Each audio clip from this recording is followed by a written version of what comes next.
la epístola del apóstol Pablo a los Gálatas.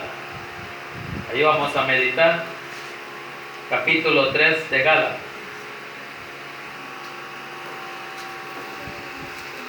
Gálatas está después de Corintios. Después de segunda de Corintios está Gálatas. Ahí está el capítulo 3, versículos del 1 al 5, ahí vamos a meditar.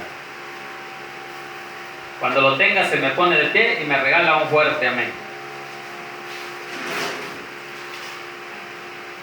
Gálatas, capítulo 3.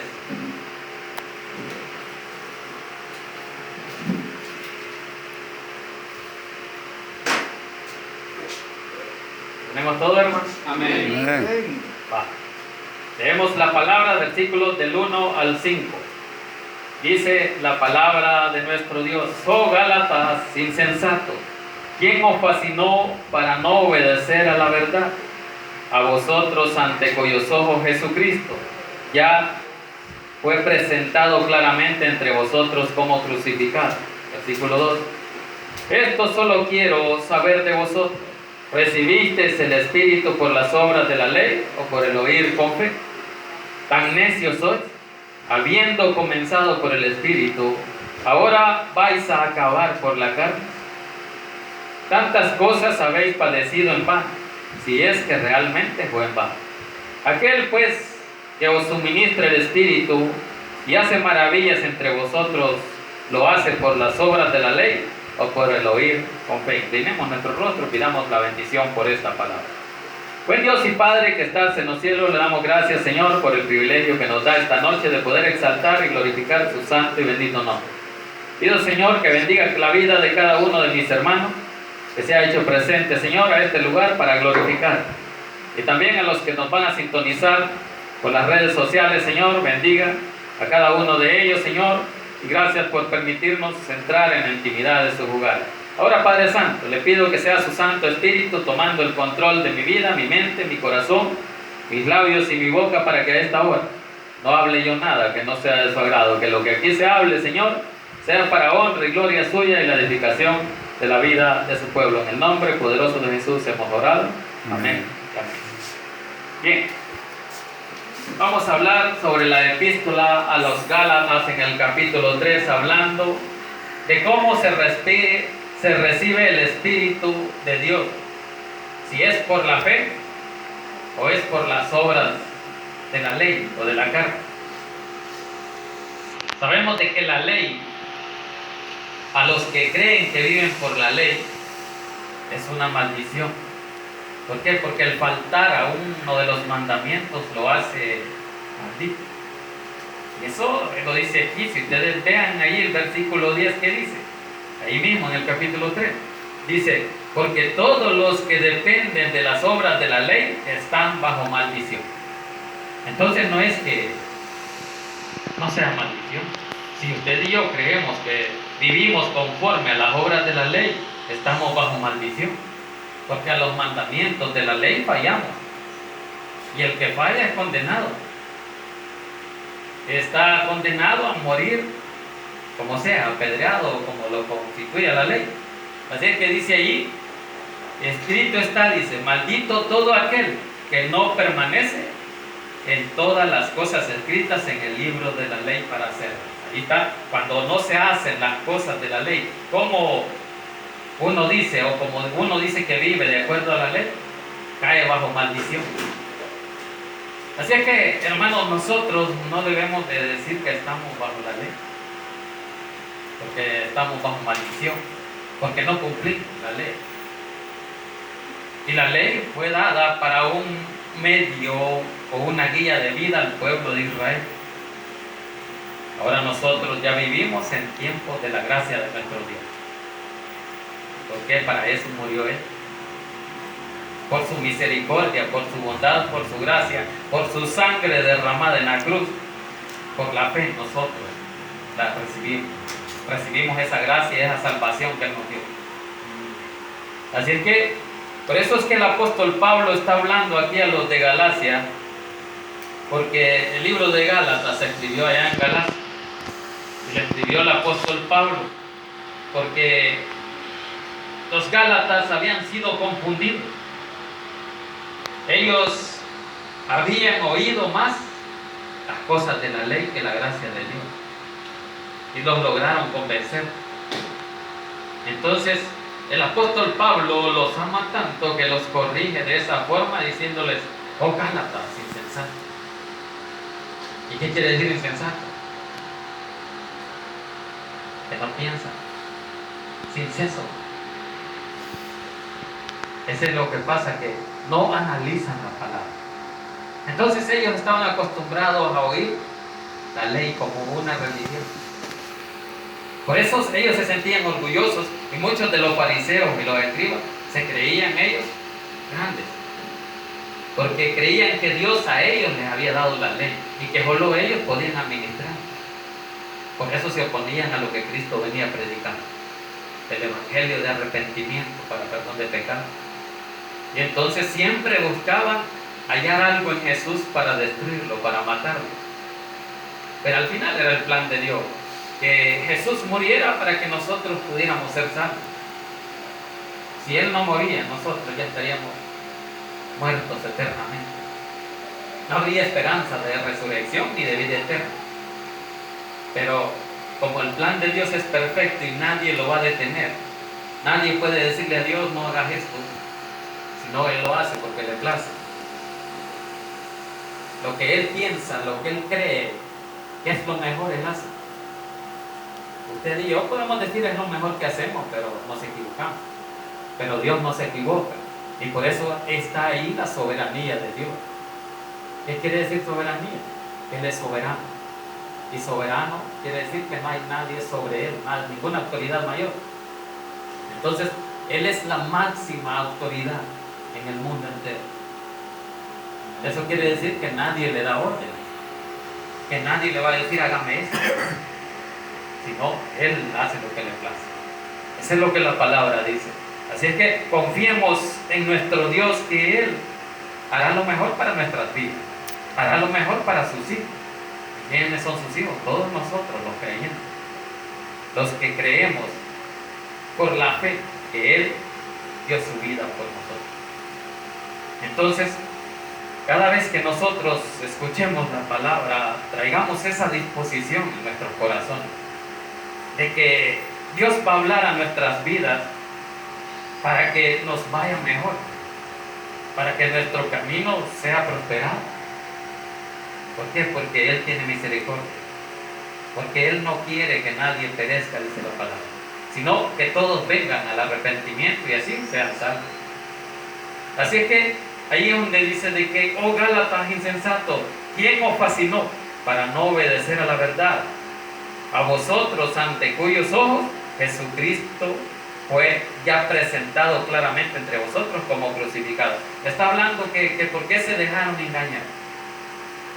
Muchos de los creyentes se dejan engañar por falsas o huecas sutilezas, como doctrina bíblica, enseñando pura filosofía. Y la Biblia dice que son huecas sutilezas la filosofía bíblica, porque Jesús no vino a hablar filosofía. Él vino a dar salvación y vida eterna. ¿A través de qué? A través de su único y último sacrificio verdadero, que es la muerte en la cruz. Por su sangre nosotros hemos sido limpiados, hemos sido curados. Y ahora el apóstol Pablo viene a corregirnos, a decirles muchas cosas a los Gálatas, a decirles que son insensatos porque se dejan engañar. Y si nosotros hemos leído las Escrituras y viene alguien y nos predica una doctrina diferente, que no hay, dice el apóstol Pablo, doctrina diferente, sino son enseñanzas que engañan a los demás para apartarlos de la realidad. Pero ¿quién trabaja ahí? El enemigo. Entonces usted y yo por eso debemos escudriñar las Escrituras, dice la palabra ahí, porque en ellas nos parece que está la verdad. Entonces, si es la verdad, ¿por qué nos vamos a dejar engañar? Eso es lo que está hablando ahí. Dice: ¿quién os fascinó para no obedecer a la verdad? La verdad ya sabemos que Jesús dijo: yo soy el camino, la verdad y la vida. Entonces, si conozco la verdad, ¿por qué me voy a apartar? Entonces dice, para no obedecer a la verdad, a vosotros, ante cuyos ojos Jesucristo ya fue presentado claramente entre vosotros como crucificado. ¿Por qué dice ya fue presentado? Porque ya se anduvo predicando la palabra. Ya en ese lugar, ya la palabra había sido predicada. Pero ¿quién logró desviarlos de esa verdad? Eran los mismos judíos, los mismos escribas, que estaban en contra de lo que Cristo vino a hacer. Y muchos, como les digo, llegaban solo a oír sin analizar las Escrituras.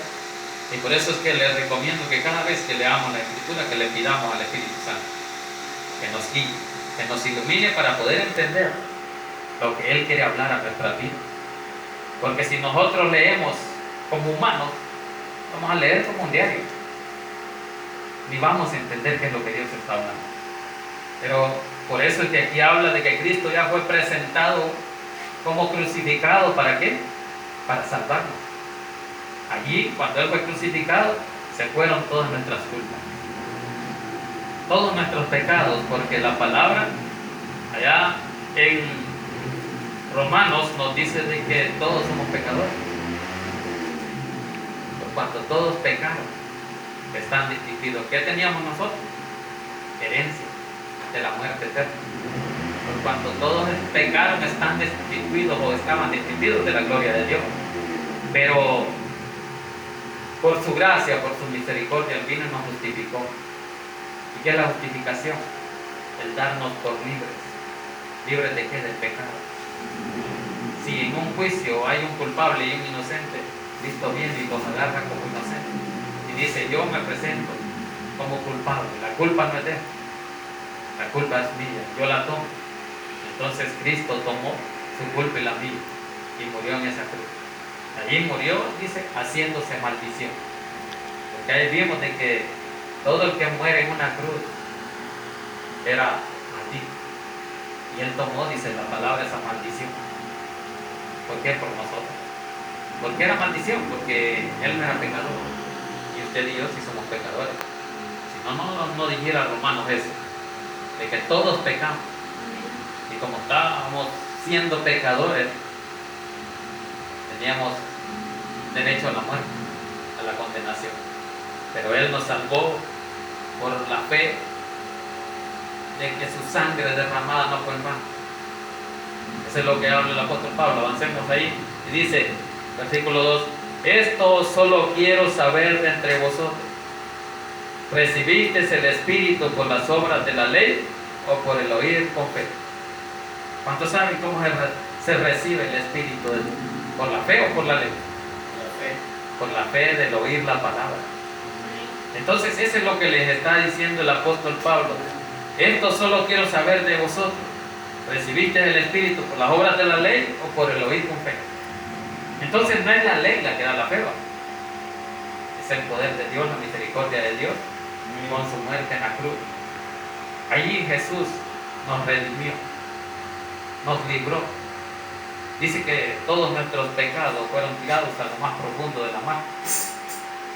Y habiendo pasado todos nuestros pecados pasados, dice, por alto, ahora manda, dice Hechos 17:30, a los hombres que se arrepienten. ¿Por qué? Porque solo así pueden salvar. Solo así pueden tener derecho a la salvación y la vida eterna. Así es que eso es lo que les está preguntando el apóstol Pablo, de cómo recibieron el Espíritu. Ahora, versículo 3, les dice otra pregunta. Ustedes ven, tiene ahí signo de interrogación. ¿Tan necios sois? ¿Siguen siendo necios que no entienden que el Espíritu es el que nos justifica? El Espíritu de Cristo. ¿Por qué? Porque como no fuimos justificados por la ley, porque la ley a todos nos mataba, porque la ley nos hacía conscientes del pecado, vino Cristo. ¿A qué? A darnos ese perdón, a quitarnos ese pecado. Entonces la ley a usted y a mí nos condenaba por eso, porque usted sabía que había pecado, o yo sabía que había pecado, y nos tocaba muerte. Así es que el pecado era muerte. Por eso es que está bien escrito ahí en Romanos, de que la paga del pecado es muerte. Y como todos pecamos, todos merecíamos la muerte. Pero ¿quién nos dio vida?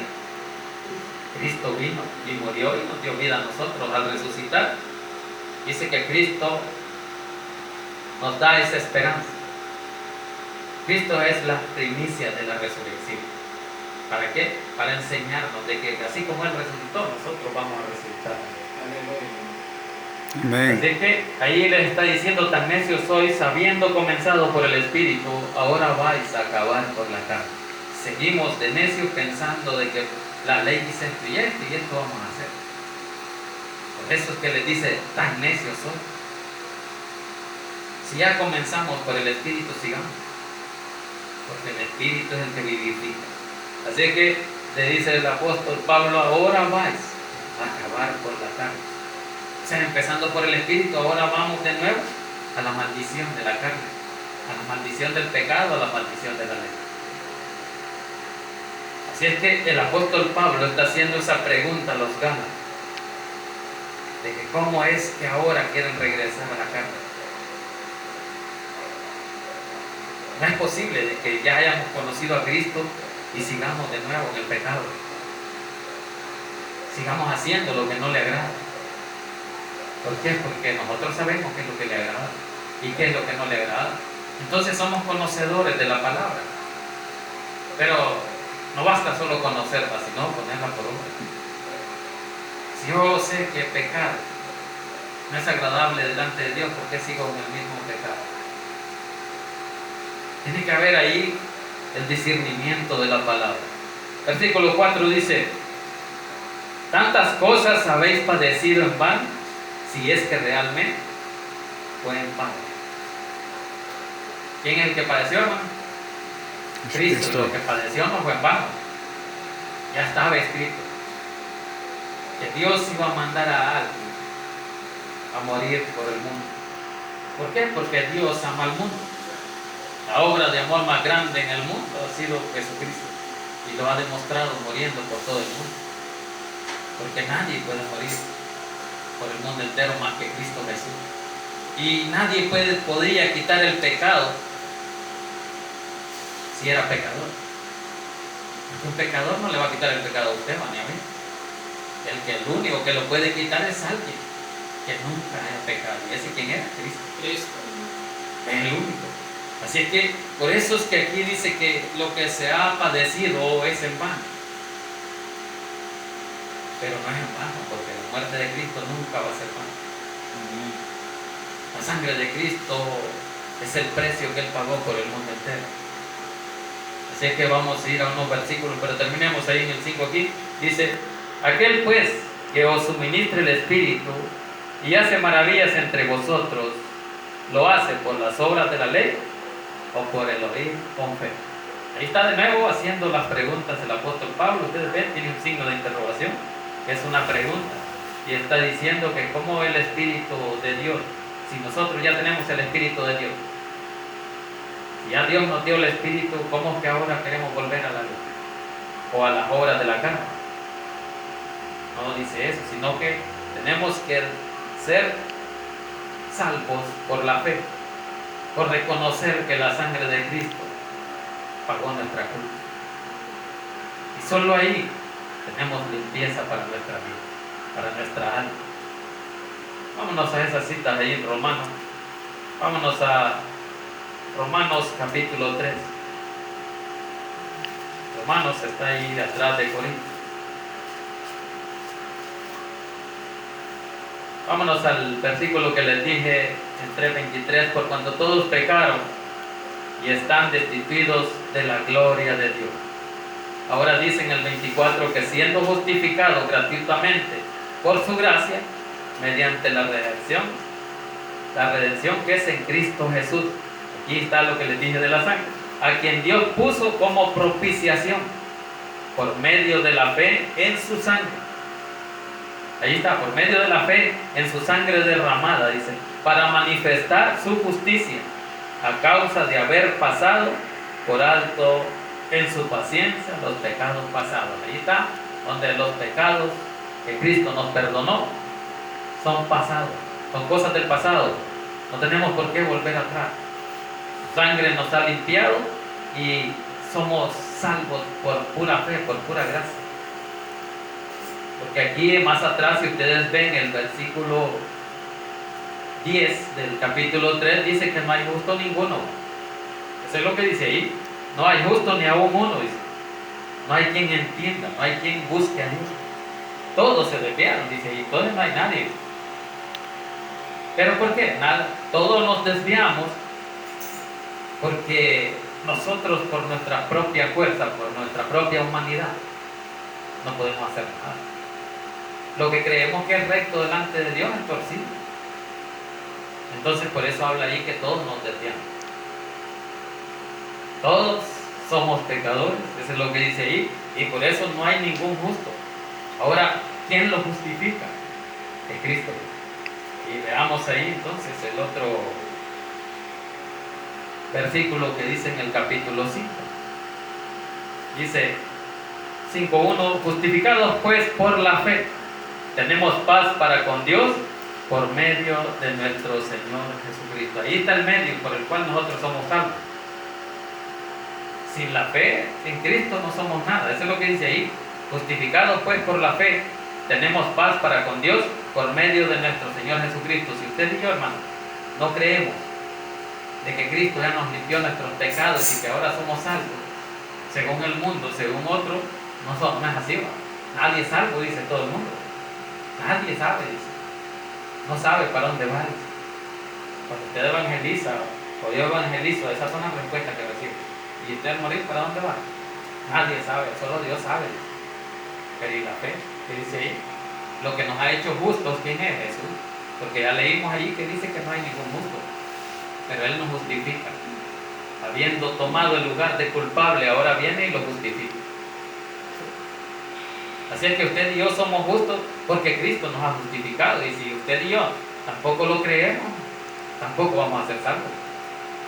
Porque eso es lo que está hablando Cristo aquí, a través del apóstol Pablo. Justificados pues por la fe, tenemos paz para con Dios por medio de nuestro Señor Jesucristo. Versículo 2 dice: por quien también, dice, tenemos entrada por la fe. Ahí está. La entrada no es por las obras, por lo que usted haga, ni por la ley. Dice que tenemos entrada, dice, por la fe a esta gracia en la cual estamos firmes. ¿Qué quiere decir? Que nos debemos de mantener firmes en esa gracia que es por la fe, porque sin la fe esa gracia no será posible, ni nosotros lo vamos a creer. Pero confiados en que Dios es fiel y es verdadero, nosotros por la fe creemos que somos santos, porque su sangre nos ha limpiado. Ya lo leímos ahí, ¿va? Dice: tenemos entrada por la fe a esta gracia en la cual estamos firmes y nos gloriamos en la esperanza de la gloria de Dios. ¿Qué quiere decir? Que nos gloriamos en Cristo porque Cristo es la esperanza de gloria para nosotros delante de nuestro Dios. A la hora de que muramos, sabemos que por la fe vamos a estar en la gloria de Dios. Porque Cristo va a estar allá. Porque Jesús es Dios. Entonces, eso es lo que habla el apóstol Pablo a través de la fe en Cristo Jesús. Somos justificados. Es como les explico, en un juicio hay el acusador y el que va a ser juzgado. Alguien mató a alguien y le van a hacer un juicio, pero viene Cristo y le dice, se pone en el lugar del que es culpable y le dice: no, él no es el culpable, yo soy. A mí, juzguen. Y él toma el lugar, y ese que él lo justificó, ¿qué es lo que hizo? Se siente feliz de que alguien tome el lugar. Imagínense que van a ahorcarlo y en vez de ahorcarlo a él viene Cristo: no, a mí háganme eso. Y él se siente libre. Así sientámonos nosotros, libres del pecado, porque Cristo ya lo justificó. No es que no pequemos, siempre que estemos en esta carne vamos a pecar, pero no tenemos que hacerlo voluntariamente como una justificación. No, como ya somos santos, podemos pecar. Nada, no es así. Tiene que haber un cambio. Cuenta una historia, para terminar, de que el príncipe de Gales, el hijo del rey de Inglaterra, creo que era, dicen de que uno de sus siervos cometió un delito y era culpable. Y vino uno de los magistrados de la corte y lo declaró culpable, lo condenó. Y estaba el príncipe ahí queriendo sacarlo, así como aquí, las influencias. No, yo soy diputado, sáquenme eso. Así llegó el príncipe, el hijo del rey. Pero el magistrado se opuso. ¿Qué hizo el magistrado? Dice que vino y lo condenó. Y le dijo que le tocaba cadena perpetua. Y llegó el príncipe y le dijo, no, sáquenme. Como que aquí le dijera al alcalde, ahí sáquenme a este. Y dicen que quiso sacarlo a la fuerza, pero el magistrado no dejó. ¿Qué estaba haciendo el magistrado ahí? Haciendo una justicia real. Entonces, dice de que el príncipe se fue, ya no lo sacó y se sometió a la ley porque él había faltado a la corte. Y cuando el rey, el papá del príncipe, se dio cuenta, dice que fue a felicitar al magistrado. ¿Y por qué lo felicitó? Porque le dijo que no fue justo, porque había hecho justicia y que el príncipe no tenía la razón, porque allí actuaba con injusticia. Entonces dice que se gozó el rey y decía, así me gusta, ¿no?, siervo que yo tengo. Y así es Cristo con nosotros. A Cristo le gusta que uno sea justo. Por eso Él viene y lo justifica, porque Él no quiere que usted y yo seamos culpables del pecado. Él viene y nos quita el pecado y nos limpia. Y los pecados, dice que se olvida de ellos y los manda a lo más profundo de la mar. Así que, hermanos, usted y yo hemos sido justificados para la gloria de Dios. Usted y yo confiemos en que por la fe nosotros tenemos esa entrada al reino de los cielos, porque solo Él es el que nos puede dar salvación y vida eterna a través de la fe, a través de la misericordia.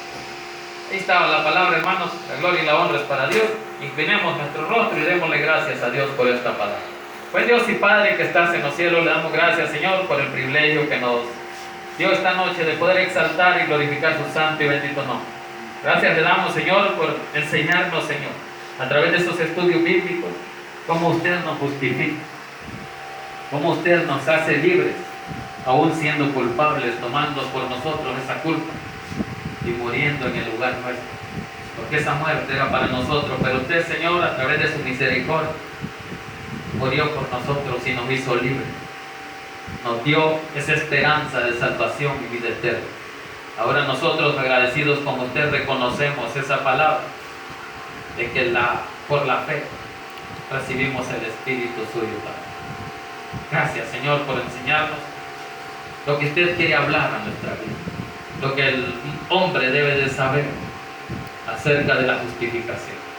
Gracias, Padre, por este privilegio tan grande. Ahora, Padre Santo, oramos por aquellos que aún han reconocido a Cristo como su Salvador personal. Pedimos que si hay alguno de los amigos que nos va a sintonizar a través del internet, que sea usted, Señor, moviendo ese corazón para que puedan recibirle como su Salvador personal. Usted, amigo, que no ha reconocido a Cristo como su Salvador personal, ahora es tiempo de salvación, ahora es tiempo de vida eterna para usted. Si usted recibe a Cristo, tiene esa esperanza de salvación y vida eterna con Cristo en los cielos. Si usted no ha reconocido a Cristo como su Salvador, repite esta oración después de mí diciendo: Señor Jesús, yo le recibo hoy como mi único y suficiente Salvador personal. Creo que eres Dios y que moriste en la cruz por mis pecados. Me arrepiento, soy pecador. Perdóname, Señor. Salva mi alma el día de hoy para que cuando yo muera pueda estar en su presencia. En Cristo Jesús, mi Salvador. Amén. Bien, la gloria y la honra es para Dios. Damos gracias a Dios por esta noche. Vamos ahora a darle un poquito de lo mucho que Dios nos ha dado.